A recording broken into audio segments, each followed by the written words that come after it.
ज़िग्राम में हम अपने कर्मचारियों को उनके करियर के हर क्षेत्र में नवीनतम अपडेट रखने में विश्वास करते हैं।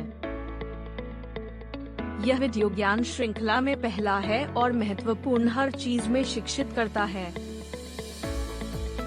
फॉर्म 16 इस वीडियो का विषय है।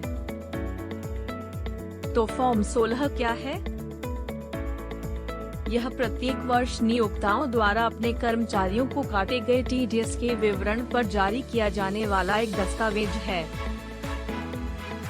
संक्षेप में, इसमें एक कर्मचारी के रूप में आपको दिए जाने वाले वेतन, कर गणना और वित्तीय लाभों के सभी विवरण हैं। यह जानकारी आपको अपने करों को यथासंभव सर्वोत्तम तरीके से दर्ज करने में मदद करती है। अच्छी तरह से सूचित कर्मचारी अपनी कर बचत को अधिकतम कर सकता है यदि वह इस फॉर्म के सभी घटकों को समझता है।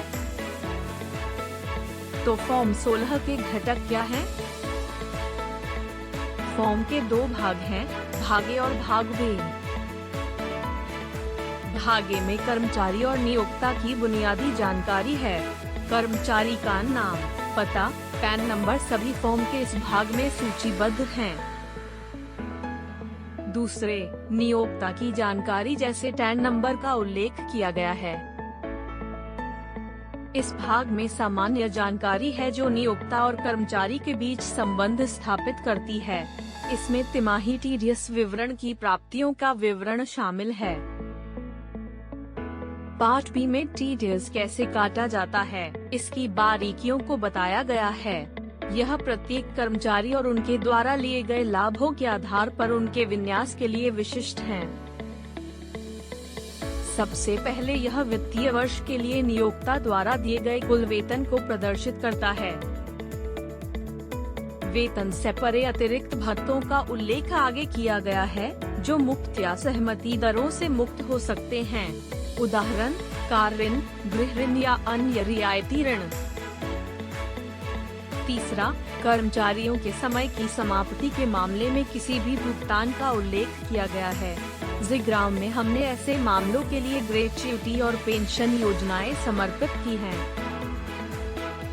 इसके बाद, सेवा आवश्यकताओं के लिए नियोक्ता के रूप में हमारे द्वारा दिए गए भत्ते भाग बी 2 में सूचीबद्ध हैं। ऐसे सभी भत्तों और उनके मूल्य को उनके पूर्ण विवरण में सूचीबद्ध किया गया है। पार्ट 3 कर गणना से पहले कुल वेतन से कटौती के बाद अंतिम शेष राशि को सूचीबद्ध करता है। भाग बी के आगे के खंड विशिष्ट कर आधारित कटौती हैं। इनमें से प्रत्येक आपको दिखाता है कि किस विशिष्ट अनुभाग में इन कटौतियों का विवरण है। इन सभी कटौतियों को जब सकल आय से घटाया जाता है तो हम कर योग्य आय की ओर ले जाते हैं। फिर इस अंतिम संख्या पर कर की गणना की जाती है।